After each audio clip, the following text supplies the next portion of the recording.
Salut, c'est Florian, bienvenue dans cette nouvelle vidéo. Dans cette vidéo, je vais te faire l'analyse de Rothschild. Rothschild qui est donc la dernière action, la 25e action de mon portefeuille. C'est donc la 25e vidéo d'analyse. Si tu n'as pas vu toutes les autres, je t'invite à aller les voir parce que j'ai fait ça par ordre de préférence de la meilleure, d'après moi, entreprise de mon portefeuille à la moins bonne, qui est donc Rothschild, mais qui est évidemment très intéressante tout de même, sinon elle ne serait pas dans mon portefeuille. On attaque tout de suite donc avec le petit descriptif. Donc Rothschild et compagnie plus précisément, anciennement Paris-Orléans, est une entreprise basée en France qui se concentre sur deux activités principales, à savoir les activités bancaires et de capital investissement. Les activités bancaires comprennent la banque d'investissement et la gestion d'actifs de tiers. Ces activités sont détenues par la société de holding Rothschild Continuation Holding et sont soutenues par un réseau de bureaux couvrant les 5 continents. Elles sont principalement réalisées par le biais de deux entités opérationnelles, Rothschild et compagnie Banque en France et NM Rothschild et sont au Royaume-Uni, pardon. Et des activités de capital investissement se concentrent sur des investissements stables dans les entreprises. Les investissements sont diversifiés en termes de secteur d'activité et de type d'investissement, les fonds propres, les dettes mezzanines, etc. Donc en gros, c'est une entreprise qui a des activités de banque et des activités d'investissement, qui prend des frais énormes à ses clients et nous, on va investir sur cette entreprise pour prendre une petite part du gâteau. On attaque tout de suite avec les résultats financiers de l'entreprise, à savoir l'augmentation du chiffre d'affaires sur les dernières années et on peut voir qu'en moyenne, on a 13 par an d'augmentation du chiffre d'affaires donc sur les 4 dernières années. 13 par an d'augmentation, c'est énorme, c'est une très bonne nouvelle, mais ça n'est pas l'indicateur le plus impressionnant. Le plus impressionnant, c'est l'augmentation du résultat net qui a fait en moyenne, donc entre 2018 et 2022, plus 56% par an. C'est-à-dire qu'il a fait plus que x4 sur plus que x3 sur les 4 dernières années, ce qui est impressionnant, à savoir plus de 56% d'augmentation par an. Et donc, quand on a des résultats comme ça, on est censé avoir un cours de l'action qui augmente énormément, qui fait, bah, du coup, si les résultats font x3 en quelques années, le cours de l'action est censé faire au moins x3, voire x4, parce que ça laisse présager comment dire, un avenir prometteur et donc une augmentation encore pour les années suivantes. Sauf que ça n'est pas du tout le cas, comme on va le voir juste après, avec la croissance du cours de l'action qui est bonne, mais pas aussi bonne qu'elle devrait l'être, et le PER qui est extrêmement bas, c'est-à-dire que l'entreprise est extrêmement sous-évaluée, d'après moi bien sûr.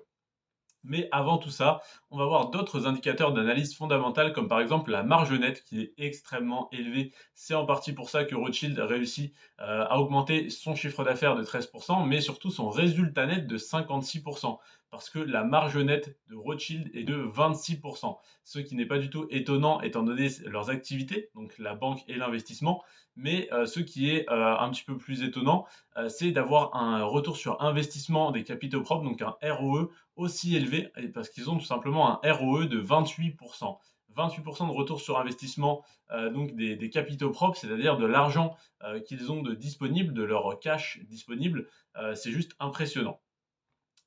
Au niveau du ROA, donc le retour sur investissement des actifs, là c'est un petit peu moins impressionnant. J'en parlais hier à titre de comparaison avec l'entreprise Sanofi.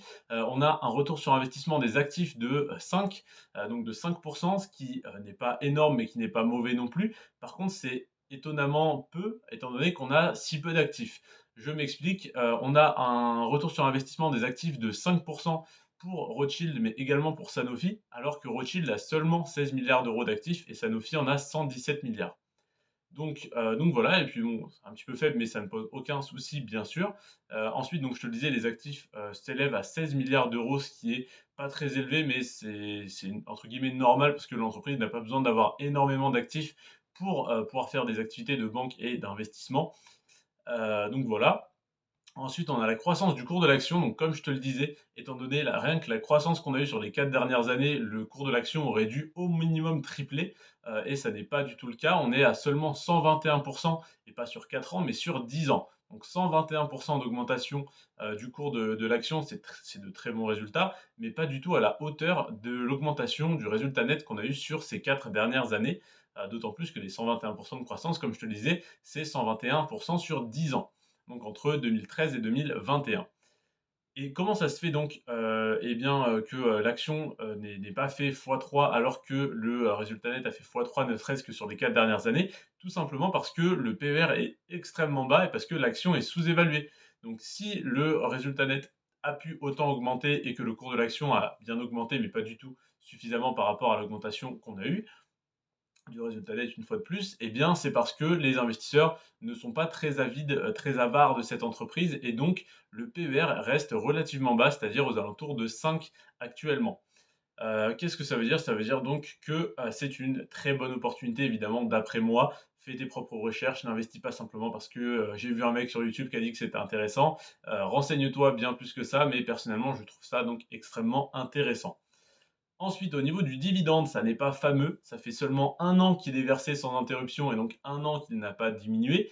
Comment ça se fait? Bah, tout simplement parce qu'il a été coupé, il y a 2 ans. Covid oblige, donc on a eu, bah, un historique du dividende totalement effacé, qui nous fait croire aujourd'hui donc que le dividende n'est pas du tout intéressant, ce qui n'est absolument pas le cas. Ça peut être le cas pour certaines entreprises qui ont coupé leurs dividendes, en raison du Covid, hein, qui, n'ont pas, un historique du dividende très bon sur les 5-10 dernières années. Mais, là, en l'occurrence, pour Rothschild, on a une augmentation d'en moyenne de 18 de moyenne, par an sur les 10 dernières années. C'est-à-dire qu'en moyenne, là, c'est donc entre 2012 et 2022, on a 18 par an d'augmentation du dividende, ce qui est énorme. Surtout quand on sait qu'il y a des années où le dividende a diminué et d'autres années où il a été complètement coupé. Si on fait une moyenne entre donc le dividende de 2012 et celui de 2022 et qu'on divise ça donc, enfin, je sais pas comment ils font leur calcul, mais disons avec des intérêts composés inversés, on arrive à savoir de combien de pourcents, le dividende augmente en moyenne par an et donc on a une augmentation moyenne de 18 par an. Et là, tu vas me dire, en augmentant de 18 par an, le rendement doit être relativement élevé et en effet, étant donné qu'on a à la fois un PER bas et un dividende qui augmente rapidement, eh bien, on a un rendement qui, monte en flèche et qui est aujourd'hui à 4,9. Pour certains, 4,9 ça n'est pas beaucoup parce que: «Oui, mais regarde, telle entreprise pétrolière, genre Rio Tinto, par exemple, verse 12 ou 11 de rendement sur les dividendes, donc 4,9 c'est nul». Alors à titre d'information, sur la moyenne de mon portefeuille, j'ai 3,3 de rendement sur le dividende et je trouve ça un petit peu bas, mais pas mal non plus. Ça n'est pas non plus extrêmement bas. En dessous de 3 j'aurais trouvé ça un petit peu bas. Mais là, je trouve que c'est correct, donc 4,9 de rendement sur Rothschild, surtout que je ne compte pas évidemment que sur les dividendes, mais également sur la croissance du cours de l'action, eh bien, je trouve ça relativement intéressant. Voilà donc pour mon analyse de Rothschild, c'est-à-dire qu'on a, un chiffre d'affaires qui augmente rapidement, un résultat net qui augmente de manière exponentielle, une marge nette très élevée, un retour sur investissement des capitaux propres extrêmement élevé, un retour sur investissement des actifs correct, des actifs de 16 milliards d'euros, donc je dirais pas que c'est bien ou que c'est pas bien. C'est tout à fait suffisant pour être en sécurité, parce que si on avait, je sais pas 800 000 millions d'actifs au lieu de 16 milliards, là ça m'inquiéterait un petit peu, même si on avait 2 milliards, mais là 16 milliards, je suis largement rassuré. J'ai des entreprises bien plus petites que ça dans mon portefeuille, comme Ipsen qui est valorisé, enfin pas qui est valorisé, mais qui a 5 milliards d'euros d'actifs. Donc 16 milliards, c'est largement suffisant pour me rassurer.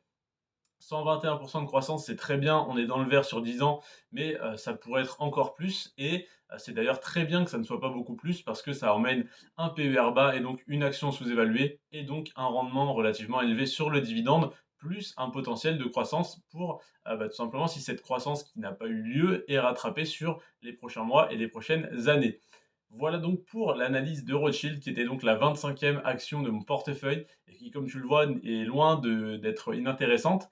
Et donc, oui, évidemment, j'investis également dessus, sinon elle ne serait pas dans cette liste et dans cette vidéo, et évidemment donc dans mon portefeuille, par définition. Et donc, si cette action tu l'as trouvée intéressante, sache que c'est celle que je trouve la moins intéressante parmi les 25 sur lesquelles j'investis. Donc, je te laisse aller voir mes vidéos sur Bouygues, Air Liquide, Euronext, AXA, Total Energy que tu aimes beaucoup, je le sais bien, LVMH, L'Oréal, Eiffage, Hermès, Kering et compagnie. N'hésite pas donc à te rendre sur ma chaîne, à t'abonner à la chaîne YouTube, c'est vraiment le meilleur soutien que tu puisses m'apporter. Si tu as des questions, tu peux les poser en commentaire, j'y répondrai très brièvement. Ou alors tu peux rejoindre le groupe privé sur Telegram et venir discuter avec moi, que ce soit dans le groupe ou en message privé. Je te répondrai rapidement, c'est-à-dire dans la journée ou dans les 2 jours, avec très grand plaisir. Sur ce, j'espère que la vidéo t'a plu, t'a intéressé, t'a appris quelque chose. C'était Florian. Prends soin de toi et de tes finances et à demain pour l'analyse. Pas demain. Demain, on sera le premier du mois, on sera le 1er mars. Donc, à demain pour le bilan, pour les top 5 d'actions que je te fais chaque mois. Et à dans quelques semaines, donc fin du mois de mars, à partir même tout simplement du 14 mars, il me semble. Oui, à partir du 14 mars pour des analyses d'actions à dividendes pour compte titre. Et là, on va attaquer vraiment des actions extrêmement intéressantes. À savoir que je vais faire comme pour les actions à dividendes pour PEA, pas de suspense, on n'a pas le temps pour ça. Je vais attaquer avec l'action que je trouve la plus intéressante, donc la meilleure action à dividendes pour compte titre, d'après moi bien sûr, et donc celle que j'affectionne le plus sur mon portefeuille. On reprend donc les analyses d'actions à dividendes avec ça le 14 mars. J'espère que tu seras là, j'espère que tu seras abonné d'ici là et que tu auras activé les notifications. Sur ce, c'était Florian. Prends soin de toi et de tes finances et à demain pour de nouvelles vidéos, de nouvelles aventures. Ciao.